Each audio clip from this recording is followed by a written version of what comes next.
تو آج کے درس میں ہم دو راویوں کے روایت کردہ الفاظ حدیث مختلف ہونے کے اعتبار سے جو حدیث کی اقسام ہیں وہ بیان کریں گے۔ تو یاد رکھیں، دو راویوں کے روایت کردہ الفاظ حدیث مختلف ہونے کے اعتبار سے حدیث کی چار قسمیں ہیں۔ کون کون سی؟ نمبر 1 شاذ، نمبر 2 محفوظ، نمبر 3 منکر اور نمبر 4 معروف۔ یہ میں نے درج کیا، یہاں پر ملاحظہ فرما سکتے ہیں۔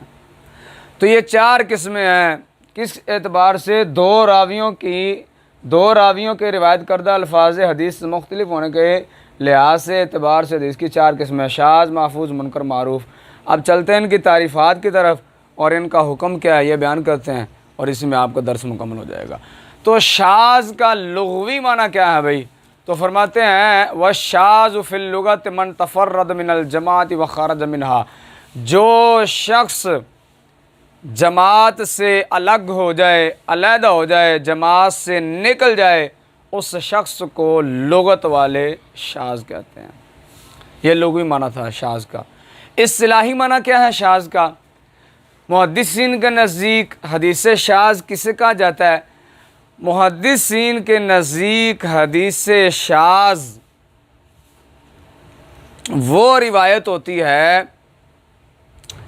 کہ جس کا روایت کرنے والا راوی ثقہ ہو اور وہ اپنی اس روایت کے ساتھ اپنے سے جو اوثق ہے اس کی مخالفت کرے۔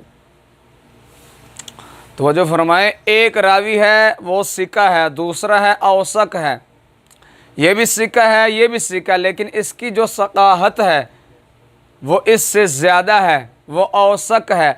اگر ثقہ راوی اپنی روایت کے ساتھ اپنے سے اوثق کی، اس کی روایت کی مخالفت کرے تو اس ثقہ راوی کی روایت کو شاذ کہتے ہیں اور اوثق کی روایت کو محفوظ کہتے ہیں۔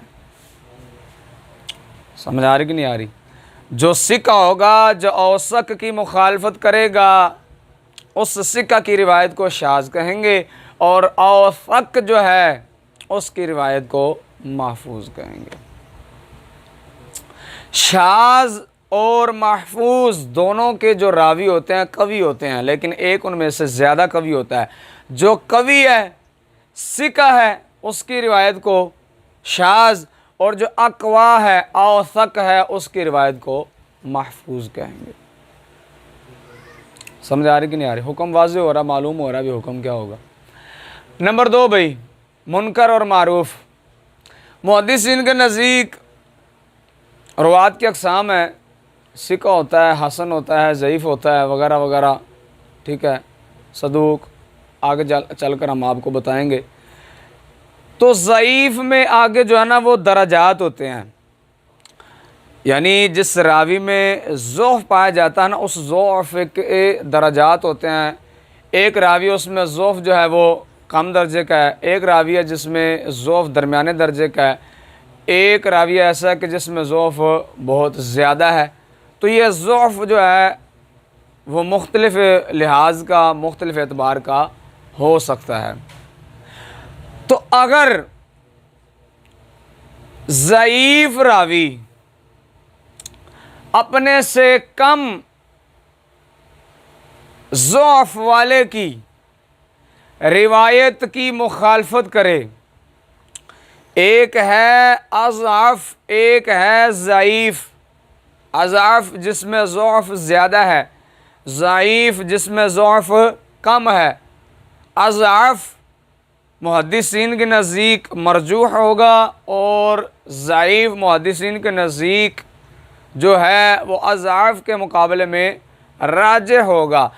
اگر اضعف اپنی روایت کے ساتھ ضعیف کی روایت کی مخالفت کرے تو محدثین کے نزدیک اضعف کی روایت کو منکر اور ضعیف کی روایت کو معروف کہا جاتا ہے۔ سمجھ نہیں آ رہی؟ اضعف مخالفت کر رہا ہے کس کی؟ ضعیف کی، جس میں زیادہ ضعف ہے۔ پہلے تھا ثقہ قوی جو ہے وہ اقوا کی اوثق کی مخالفت کرے تو ثقہ قوی کی روایت کو شاذ اور اوثق اور اقوا کی روایت کو محفوظ، اور یہاں کیا ہے کہ اضعف ضعیف کی مخالفت کرے تو اضعف کی روایت کو منکر اور ضعیف کی روایت کو معروف کہا جاتا ہے۔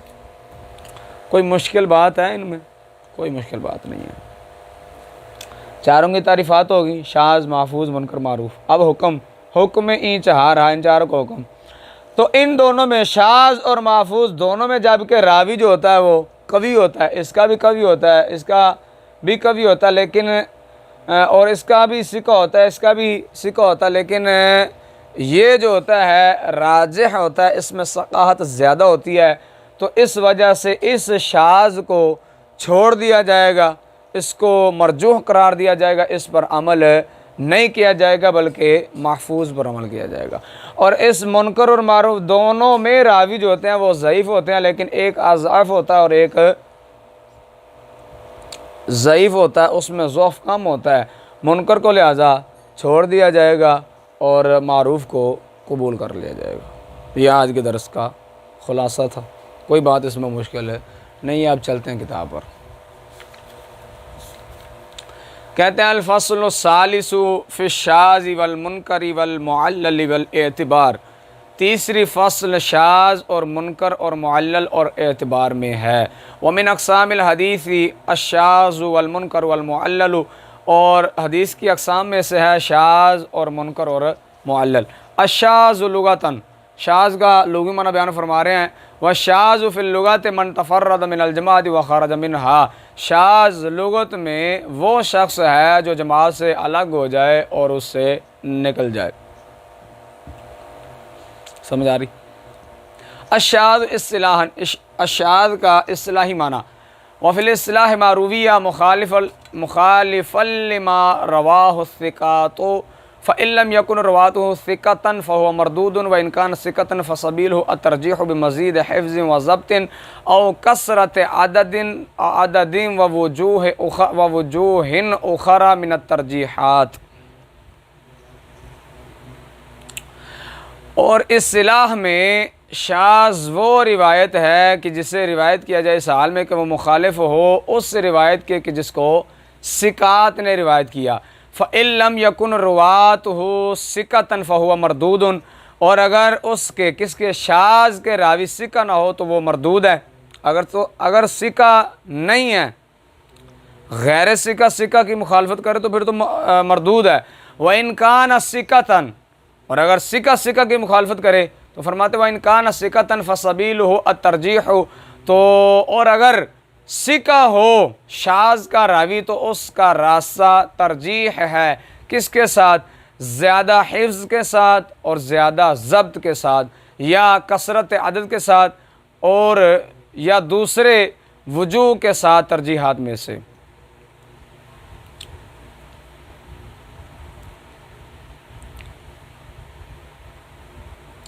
یہاں او زیادہ مناسب ہے، او کثرت عدد او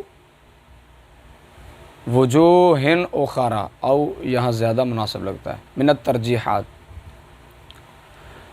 تو بات وہی ہے لیکن شیخ علیہ الرحمہ آپ نے تھوڑا سا انداز مختلف کیا ہے۔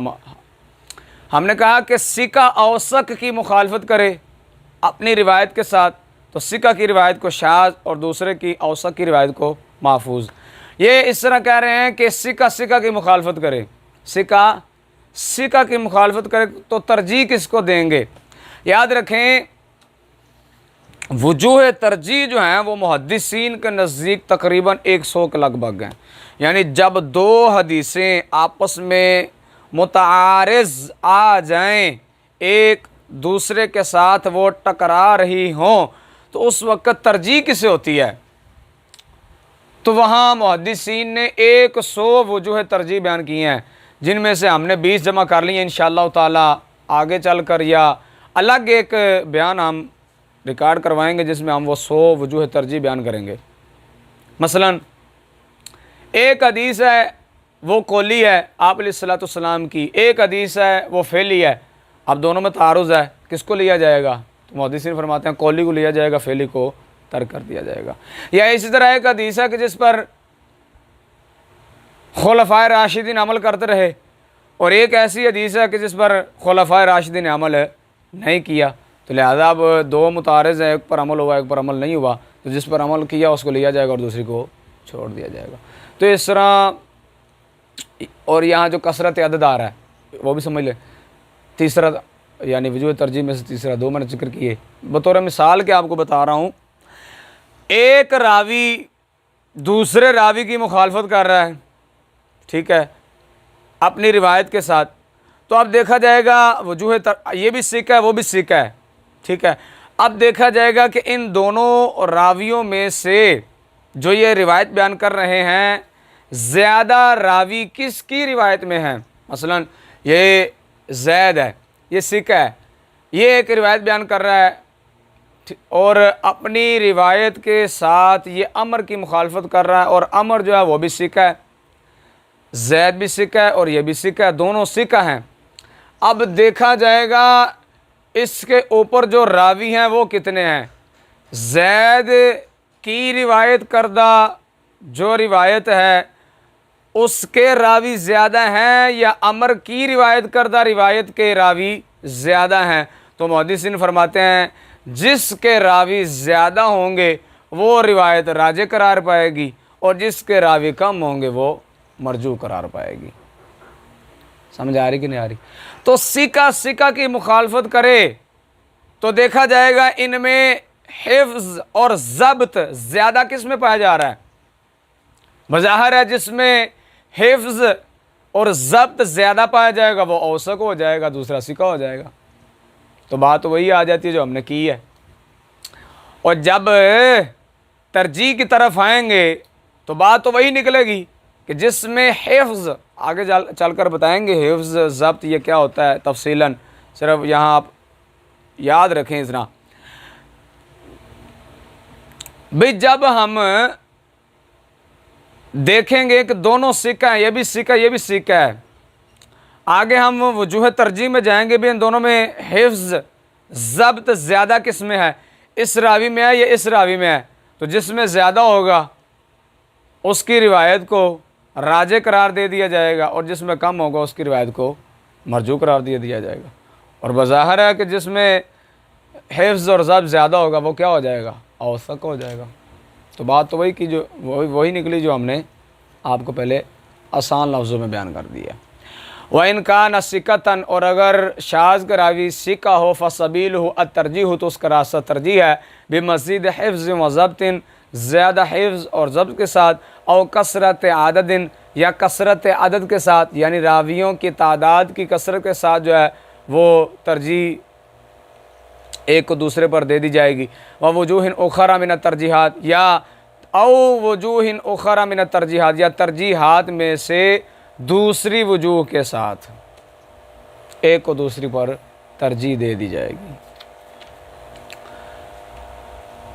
المحفوظ فالراجح یسمى محفوظا والمرجوح شاذا، خلاصہ پہلے بیان کر دیا، اب ترجمہ ہے۔ راجح نام رکھی جاتی ہے وہ محفوظ، اور مرجوح نام رکھی جاتی ہے۔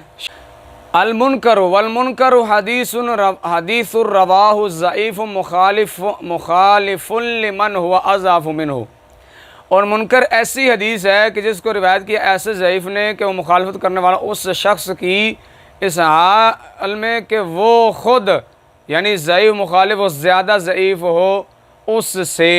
یہاں ذرا عبارت سمجھنے والی ہے، ہوا ضمیر کا مرجع جو ہے وہ ضعیف مخالف ہے، اور من ہو کی ہو ضمیر کا مرجع من ہے، ٹھیک ہے، یعنی جس میں اضعاف جو ہے وہ ضعیف کی روایت کردہ جو روایت ہے اس کی مخالفت کرے، ٹھیک ہے۔ ترجمہ پھر سماعت فرمائیں۔ منکر ایسی حدیث ہے کہ جس کو روایت کیا ایسے ضعیف نے کہ وہ مخالفت کرنے والا ہو اس شخص کی کہ وہ زیادہ ضعیف ہے اس سے، اس حال میں کہ وہ خود ضعیف جو ہے، وہ پیچھے ضعیف مخالف ہوا ضمیر کا مرجع وہ ہے کہ وہ خود زیادہ ضعیف ہے منہ اس سے کہ جس کی یہ مخالفت کر رہا ہے۔ سمجھ آ رہی کہ نہیں آ رہی؟ المعروف و مقابلہ المعروف، اور اس کا مقابل جو ہے معروف ہے۔ حکم المعروف والمنکر والشاذ والمحفوظ، فالمنکر والمعروف کلا راویہما ضعیف واحدہما اضعف من الآخر۔ تو منکر اور معروف دونوں کے راوی ضعیف ہیں اور ان دونوں میں سے ایک زیادہ ضعیف ہے دوسرے سے۔ وفی الشاذ والمحفوظ قوی احدہما اقوی من الآخر، اور شاذ اور محفوظ میں دونوں قوی ہیں اور ان دونوں میں سے ایک اقوی ہے دوسرے سے۔ والشاذ والمنکر مرجوحان والمحفوظ والمعروف راجحان، اور شاذ اور منکر مرجوح ہیں اور محفوظ اور معروف راجح ہیں۔ مرجوح جو ہیں ان کو چھوڑ دیا جائے گا اور جو راجح ان پر عمل کیا جائے گا اور ان کو قبول کیا جائے گا۔ تعریف آخر للشاذ، اب یہاں سے بعض محدثین کے نزدیک شیخ دوسری تعریف ارشاد فرما رہے ہیں۔ وبعضهم لم يشترطوا في الشاذ والمنکر قید المخالفت لراو آخر قویا کان او ضعیفا، فرماتے ہیں بعض محدثین نے شاذ اور منکر میں دوسرے راوی کی مخالفت کی قید شرط نہیں لگائی، وہ دوسرا راوی خواہ قوی ہو یا ضعیف ہو۔ وقالوا الشاذ ما رواه الثقة وتفرد به ولا يوجد له اصل موافق ومعاضد له، اور انہوں نے کہا کہ شاذ وہ ہے کہ جس کو روایت کرے ثقہ اور وہ اس کے ساتھ منفرد ہو اور اس کے لیے کوئی ایسی اصل نہ پائی جو اس کے موافق اور اس کے مددگار ہو۔ ھذا صادق علی فرد ثقۃ صحیح، اور یہ تعریف جو ہے صادق آتی ہے ثقہ صحیح فرد پر۔ بعض محدثین فرماتے ہیں کہ شاذ وہ ہوتی ہے کہ جس کو ثقہ روایت کرے، لیکن وہ فرماتے ہیں کہ اس میں دوسرے راوی کی قید کی جو شرط ہے وہ نہیں ہے، خواہ وہ قوی ہے یا ضعیف ہے، ٹھیک ہے، جس طرح بھی ہے۔ وہ فرماتے ہیں کہ بعض محدثین جو ہے وہ دوسرے راوی کی مخالفت کی قید کی شرط جو ہے وہ لگاتے ہی نہیں۔ وہ فرماتے ہیں اگر ثقہ روایت کرے، ٹھیک ہے، اور اس کی روایت کے ساتھ کوئی اور اس کی روایت کے موافق کوئی اور اصل، کوئی اور روایت نہ پائی جائے، کوئی اور مددگار اس کے نہ پائی جائے، تو اس ثقہ کی روایت کو بھی شاذ ہی کہا جائے گا۔ جمہور محدثین کے نزدیک شاذ تب ہوگی نا جب ثقہ کی مخالفت کرے، لیکن بعض کہتے ہیں کہ مخالفت کی قید ہمارے نزدیک شرط نہیں ہے۔ اگر ثقہ ایسی روایت کو بیان کریں کہ اس کی روایت کے ساتھ کوئی اصل ایسی پائی نہ جائے کہ جو اس کے ساتھ موافقت رکھتی ہو، تو اس ثقہ کی روایت کو اب بھی کیا کہا جائے گا؟ شاذ ہی کہا جائے گا۔ یہ بعض نزدیک۔ تعریف ثالث للشاذ، شاذ کی تیسری تعریف۔ وبعضهم لم يعتبروا الثقة ولا المخالفت، اور بعض محدثین جو ہے وہ نہ ثقہ کا اعتبار، انہوں نے نہ ثقہ کا اعتبار کیا ہے اور نہ ہی مخالفت کا اعتبار کیا ہے۔ وہ فرماتے ہیں کہ کوئی راوی جو ہے وہ روایت کرے، ان کے نزدیک جو ہے وہ راوی خواہ وہ ثقہ ہو خواہ غیر ثقہ ہو، ٹھیک ہے، وہ کسی کی مخالفت کرے یا نہ کرے، ٹھیک ہے، اس کی روایت کے ساتھ کوئی اور اصل نہ پائی جائے تو اس کی روایت کو بھی شاذ ہی کہا جائے گا۔ یہ تیسرا قول ہے بعض محدثین کا۔ سمجھ آ رہی کہ نہیں آ رہی؟ ایک راوی ہے، خواہ وہ ثقہ ہے یا غیر ثقہ، کوئی شرط نہیں ہے، خواہ وہ ثقہ ہے یا ثقہ نہیں ہے، مخالفت کی قید بھی نہیں ہے، خواہ وہ مخالفت کرتا یا نہیں کرتا، تو اس کی روایت کے ساتھ کوئی اور اصل نہیں پائی جاتی جو اس کے ساتھ موافقت رکھتی ہو، جو اس کے ساتھ جو اس کو تقویت دیتی ہو، ٹھیک ہے، تو اب اس راوی کی روایت کو بھی شاذ کہا جائے گا بعض محدثین کے نزدیک۔ تعریف آخر للمنکر، منکر کی دوسری تعریف۔ وَكَذَلِكَ الْمُنْكَرُ لَمْ يَخُصُّ بِالصُّورَةِ الْمَذْكُورَةِ، اور اسی طرح منکر خاص نہیں کیا محدثین نے اس کو مذکورہ صورت کے ساتھ، ٹھیک ہے، پیچھے انہوں نے بیان کیا نا منکر، ہم نے بیان کیا کہ جس میں اضعف ضعیف کی مخالفت کرے تو وہ فرماتے ہیں کہ اس میں بھی بعض محدثین جو ہے وہ مخالفت کی قید نہیں لگاتے، بلکہ وہ کیا کہتے ہیں، وہ کس حدیث کو منکر کہتے ہیں، وہ کہتے ہیں وَسَمُّوا حدیث المطعون بفسق او فرط غفلت و کثرت غلط منکرن، اور وہ انہوں نے نام رکھا ہے اس شخص کی حدیث کا جس پر طعن کی گئی ہے، جرح کی گئی ہے فسق کے ساتھ یا فرط غفلت کے ساتھ یا کثرت غلط کے ساتھ، کیا نام رکھا ہے، منکر۔ یہ جو تعریفات ہیں نا شاذ اور منکر، ان کی تعریفات میں خود محدثین کے نزدیک اختلاف ہے۔ یہ میرے پاس ایک کتاب پڑھی ہے کوثر النبی فی اصول الحدیث النبوی، اس میں حدیث شاذ کی جو ہیں 6 تعریفات کی گئی ہیں، 6۔